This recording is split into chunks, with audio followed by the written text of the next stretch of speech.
We see that the people have everything seemingly born with a silver spoon in their mouth, whereas others seem to be attract failure and troubles. Where is the image of God in them?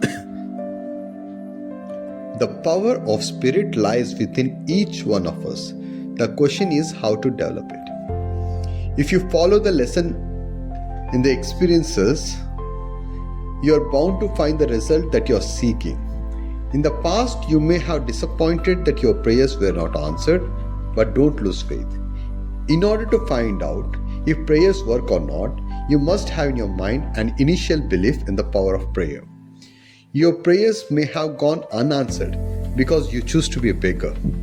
Also, you should know what you may legitimately ask of your Heavenly Father. You may pray with all your heart and power to own the earth, but your prayer will not be granted, because all prayers connected with mundane and material life are limited. They have to be.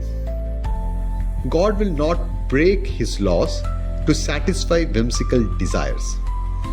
But there is right way to pray. The cat is said to have 9 lives. Difficulties have 99. The cat is said to have 9 lives. Difficulties have 99.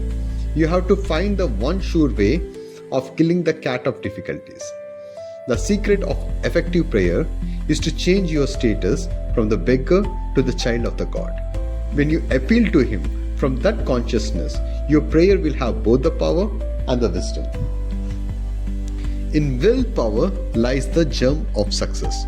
Most people become extremely nervous or tense when they are trying to accomplish something that means a great deal to them.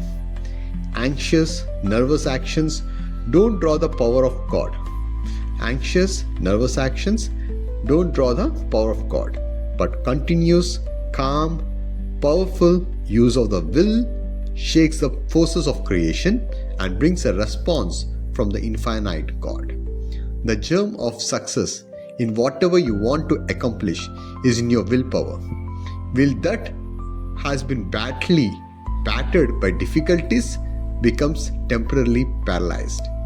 The resolute man who says, my body may be broken, but my head of willpower remains unbowed, demonstrates the greatest expression of will.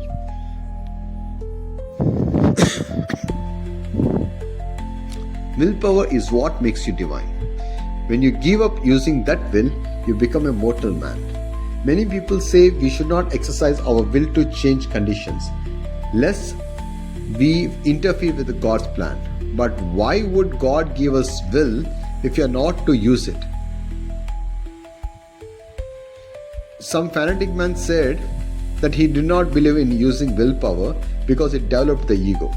You are using a lot of will now to resist, but you are using it to talk. You are obliged to use your will to stand or walk or eat or go to the movies or even to go to sleep. Everything you will do with your will, but without willpower you would be a mechanical man. Non-use of the will is not what Jesus meant when He said, not as I will, but as though will. Not as I will, but as though will. He was demonstrating that man must learn to bend his will, which is governed by the desires, to the will of the God. Therefore, the right prayer, when it is persistent, it will. You must believe in the possibility of what you are praying for. If you want a home and the mind says, you simpleton, you cannot afford a house, you must make your will stronger. When the can't disappears from your mind, divine power comes. A home will not be dropped down to you from heaven. You have to pour forth willpower continuously through constructive actions.